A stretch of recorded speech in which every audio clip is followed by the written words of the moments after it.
Samajwadi party की 37 सीटें आई हैं, किंग मेकर की भूमिका में यूपी में आई है, किस तरीके से देखते हैं? देखिए, आज नैतिकता के तौर पर भारतीय जनता पार्टी को इस्तीफा दे देना चाहिए। और इसलिए कि जो अखिलेश यादव वाले नेतृत्व वाली समाजवादी पार्टी के प्रत्याशी अगर विधानसभा वार अगर देख लिया जाए तो इतने प्रत्याशी जीते हैं कि आज अगर चुनाव हो जाए तो सरकार समाजवादी पार्टी के उत्तर प्रदेश में बनेगी। तो ये देखा जाए कि एनडीए को जनता ने बिल्कुल नकार दिया है। बिल्कुल उत्तर प्रदेश में, और अखिलेश यादव वाली समाजवादी पार्टी को समर्थन दिया है। लगातार भाजपा ये कह रही थी कि 2 जोड़ी शहजादों की है, लेकिन शहजादों ने कमाल कर दिया। देखिए, उन लोगों ने तो इस तरीके के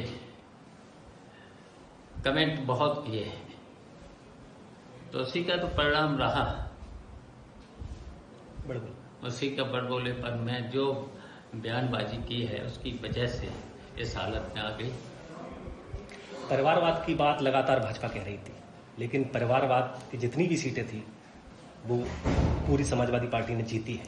देखिए, परिवार भी जीता और सभी वर्गों के लोग जो आरोप लगाते हैं, चाहे व्यापारी हो, चाहे दलित हो, चाहे मौर्य समाज के हों, चाहे ब्राह्मण समाज के हों, सभी वर्गों को टिकट दिया और सभी वर्गों के लोग, जाटव से लेकर के सभी वर्गों के लोग जीते। जनता ने परिवारवाद को ही समर्थन दिया, एक तरीके से देखा जाए। नहीं, परिवार तो हमेशा जहाँ जब परिवार से तो खतरा रहता है सब भारतीय जनता पार्टी को। वैसे तो हम लोगों ने कभी परिवारवाद नहीं माना। जो काम करेगा जनता के बीच में, जनता के बीच में रहेगा,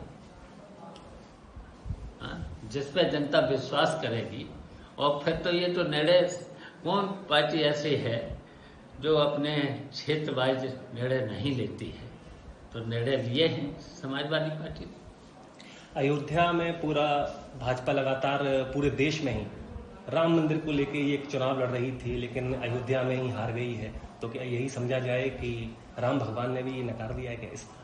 देखिए, भगवान राम मर्यादा पुरुषोत्तम थे, हैं और रहेंगे। और इन लोगों ने तो देखिए वहां पर हमेशा भगवान राम के आदर्शों पर तो मान नहीं रहे थे उन्होंने हमेशा। और जो हमारा प्रत्याशी जीता है, असली सेकुलर तब जीता है, और तभी इनका वहां से पूरे अयोध्या ही नहीं, पूरे फैजाबाद मंडल में इनका सफाया हुआ। बसपा बिल्कुल पूरी तरीके से साफ हो गई है। मायावती का एक बयान भी आया, उन्होंने कहा है कि अब हम बहुत सोच विचार करके मुस्लिमों को टिकट देंगे। देखिए, अब पूरी तरह से समझ लिया है, कोई मुफ्त में तो उन्होंने इस चुनाव में दिया नहीं है। और उन्होंने जो पूरे लोग समझ चुके थे कि भारतीय जनता पार्टी से मिलकर के टिकट दे रही है, तो अल्पसंख्यक और मुसलमान भाई पूरा समझ लिए हैं कि भारतीय जनता पार्टी से मिलकर के टिकट दे रही थी और कोई मुफ्त में नहीं दे रही। लास्ट सवाल मेरा कि अखिलेश जी अब दिल्ली अगर चल जाते हैं तो यहाँ यूपी में कौन कमान संभालने वाला है? क्या रणनीति पार्टी का निर्णय होगा, जो पार्टी निर्णय लेगी। किस तरीके की रणनीति अब आगे रहने वाली है? अब देखिए, केवल हम लोग संगठन को मजबूत करके संगठन को मजबूत करेंगे और फिर जनता के बीच रहेंगे।